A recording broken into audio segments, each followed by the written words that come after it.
Assalamualaikum warahmatullahi wabarakatuh. Saya di sini perwakilan dari kelompok 2. Nah, pada kesempatan kali ini kami akan menyampaikan materi dengan judul keberagaman dalam organisasi. Nah, sebelum kita sampai pada penjelasan materi, ada baiknya kita perkenalan lebih dulu ya. Oke, sekarang langsung aja kita perkenalan ya. Nah, dalam kelompok 2 ini ada 4 anggota. Yang pertama ada Intan Hamilatul NPM 008, yang kedua ada Fikrul Hadik NPM 0012, yang ketiga ada saya Salsa Ratna NPM 0015, yang terakhir ada Mega Putri NPM 0021. Nah, udah perkenalan nih. Sekarang langsung aja kita ke penjelasan materi. Oke, di sini saya akan menjelaskan tentang keragaman dalam organisasi. Jadi, keragaman dalam organisasi itu merupakan perbedaan individu seperti umur, jenis kelamin, ras, dan etnis yang berada dalam satu organisasi. Selanjutnya ada karakteristik organisasi. Apa sih itu? Merupakan ilmu pengetahuan sosial yang mempelajari tentang penduduk suatu wilayah, baik itu desa, kecamatan, kabupaten, provinsi, dan negara. Ciri khusus karakteristik adalah penduduk yang mampu membedakan dengan penduduk yang lainnya. Lalu ada tingkat keragaman. Nah, dalam tingkat keragaman ini dibagi menjadi 2, yaitu keragaman level permukaan dan keragaman level dalam. Sekarang kita ke penjelasan keragaman level permukaan dan dalam. Keragaman level permukaan yaitu perbedaan dalam karakteristik yang mudah dinilai, sedangkan keragaman level dalam yaitu perbedaan dalam nilai-nilai, kepribadian, dan preferensi kerja yang menjadi lebih penting secara progresif dalam menentukan kesamaan seiring semakin mengenal orang lain dengan baik. Baik, selanjutnya yaitu diskriminasi. Apa sih yang dimaksud dengan diskriminasi itu? Diskriminasi yaitu memperhatikan perbedaan antara satu hal dengan hal yang lain. Kita sering mengacu pada diskriminasi yang tidak adil, di mana penilaian kepada seseorang berdasarkan stereotip kelompok demografis mereka sendiri. Yang selanjutnya ada karakteristik biografis. Yang pertama ada umur, hubungan antara umur dan kinerja. Yang pertama ada pekerja usia tua. Pekerja usia tua memiliki kelebihan yaitu pengalaman, penilaian, dan etika kerja yang baik. Mereka juga memiliki komitmen terhadap kualitas. Namun, pekerja usia tua juga memiliki kekurangan, yaitu kurang fleksibel dan sulit menerima teknologi baru.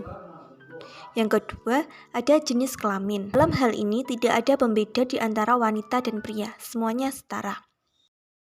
Efek diskriminasi. Yang pertama ada kepuasan kerja rendah. Yang kedua ada pelecehan seksual. Yang ketiga ada stres psikologis lebih tinggi. Yang keempat, tidak samanya jumlah atau proporsi jumlah pegawai pria dan wanita tidak seimbang. Selanjutnya ada ras dan etnis. Yang pertama, ras. Ras yaitu pengelompokan berdasarkan ciri biologis dari warna kulit, bentuk kepala, warna rambut, dan lain-lain sebagainya. Contoh dari diskriminasi ras yaitu kulit putih dengan kulit hitam. Yang kedua ada etnis. Etnis yaitu kelompok sosial, budaya, adat, agama, bahasa, dan lain-lain. Contoh diskriminasi dari etnis yaitu pertentangan dengan agama minoritas dan mayoritas dalam suatu negara. Selanjutnya yaitu disabilitas. Disabilitas yaitu gangguan keterbatasan, aktivitas, dan pembatasan partisipasi. Contohnya yaitu kehilangan anggota tubuh, kejang, ketulian, diabetes, sakit punggung kronis, dan lain-lain. Kelebihan disabilitas yaitu evaluasi kerja lebih tinggi. Kekurangannya yaitu cenderung ekspektasi lebih rendah di pekerjaan. Efek diskriminasi yaitu menjelekkan kinerja disabilitas hingga menurunnya potensi. Karakteristik biografis ada 4, yaitu yang pertama masa kerja, berhubungan positif terhadap pekerjaan. Semakin lama bekerja di perusahaan, maka semakin kecil untuk dikeluarkan atau keluar. Yang kedua agama, kepercayaan akan keberadaan Tuhan, contohnya agama Islam, Hindu, Kristen, dan lain-lain. Yang ketiga orientasi seksual dan identitas gender. Orientasi seksual adalah ketertarikan seksual, romantis, emosional kepada lawan jenis. Identitas gender sendiri itu salah satu ruang lingkup seksualitas di mana seseorang merasa dirinya laki-laki dan perempuan. Dan yang terakhir, yang keempat, identitas budaya, yaitu suatu karakter khusus yang melekat dalam suatu kebudayaan yang berbeda satu dengan yang lain. Kemampuan sendiri merupakan kapasitas seorang individu untuk melakukan berbagai macam tugas dalam pekerjaan.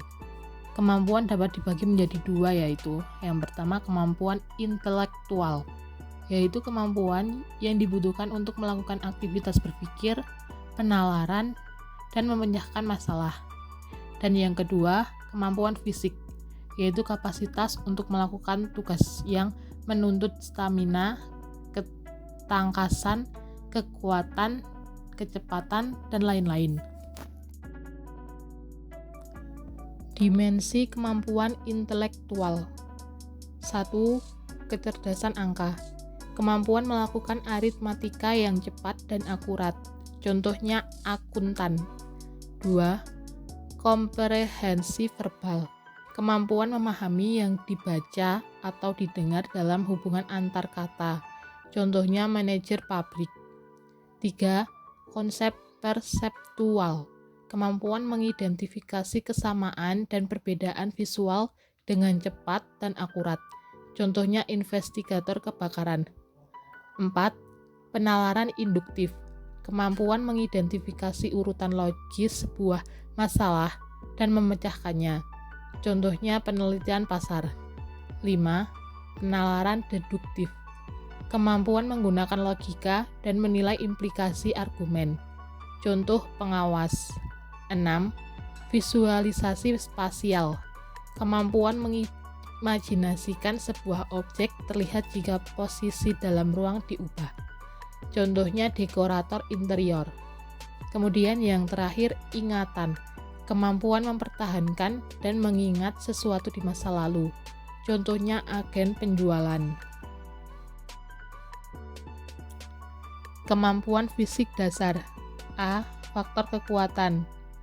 1. Kekuatan dinamis, yaitu kemampuan untuk menggunakan dorongan otot berulang-ulang atau terus-menerus sepanjang waktu. 2. Kekuatan otot, yaitu kemampuan untuk menggunakan otot dengan menggunakan otot tubuh atau khususnya bagian abdominal.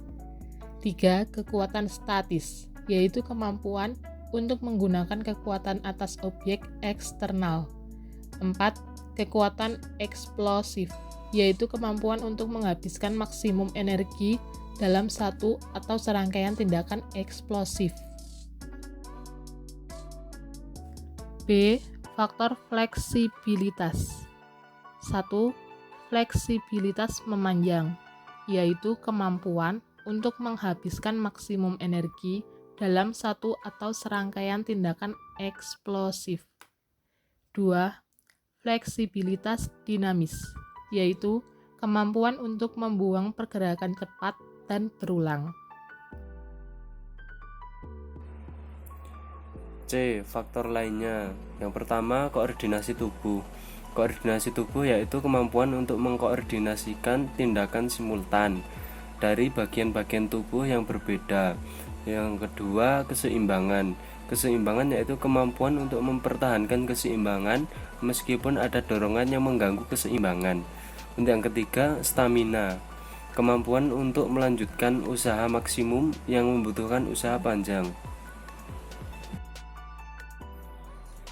Mengimplementasikan strategi manajemen keragaman. A. Manajemen keragaman adalah proses dan program di mana manajer membuat setiap orang sadar dan sensitif pada kebutuhan dan perbedaan yang lain. Yang B. Menarik, memilih, mengembangkan, dan mempertahankan pekerja yang beragam, yaitu kemampuan seorang manajer untuk mengelola sumber daya manusia dengan memilih, mengembangkan, dan mempertahankan anggotanya atau bawahannya. Yang C. Karakteristik dalam kelompok, yaitu kemampuan seorang manajer untuk mencapai visi dan misi dengan mengelola keragaman karakteristik dalam kelompok. Program keragaman efektif. Yang pertama, organisasi yang memanfaatkan keragaman untuk mencapai kinerja yang produktif sehingga mencapai target atau melebihi target yang diinginkan. Yang selanjutnya, 3 komponen nyata untuk mendorong program tenaga kerja yang efektif. 1. Perlakuan adil tanpa memandang karakteristik demografisnya. Yang kedua, tenaga kerja yang beragam akan lebih baik untuk melayani pasar yang beragam. Untuk yang ketiga, mengakui bahwa keragaman menjadi motivasi untuk meningkatkan kinerja setiap pekerja. Implikasi untuk para manajer ada beberapa. Yang pertama, memahami kebijakan anti diskriminasi organisasi Anda secara mendalam dan mendiskusikannya dengan para pekerja. Untuk yang kedua, menilai dan menantang kepercayaan stereotip Anda untuk meningkatkan objektivitas. Untuk yang ketiga, melihat secara luas karakteristik biografis dan mempertahankan kemampuan individu sebelum membuat keputusan manajemen. Yang keempat, mengevaluasi penuh akomodasi apa yang dibutuhkan pekerja penyandang cacat dan kemudian menemukan pekerjaan yang sesuai dengan kemampuannya. Yang terakhir atau yang kelima, mencari untuk memahami dan menghormati karakteristik biografis yang unik dari pekerja. Sebuah pendekatan yang adil tetapi individualitas yang menemukan kinerja yang baik. Keragaman banyak dilihat dari berbagai sudut pandang. Bab ini terfokus pada 3 variabel. Yang pertama, karakteristik biografis. Yang kedua, kemampuan. Yang ketiga, program keragaman. Manajemen keragaman yang efektif mampu meningkatkan keberhasilan organisasi untuk menenggali keahlian, kemampuan, dan ide terluas yang mungkin dimiliki oleh para pekerja. Manajemen keragaman harus merupakan komitmen berkelanjutan yang merangkum semua level organisasi. Kelebihan untuk meningkatkan iklim keragaman dapat menjadi efektif seiring dengan didesainnya mereka untuk mengakui perspektif semua pekerja.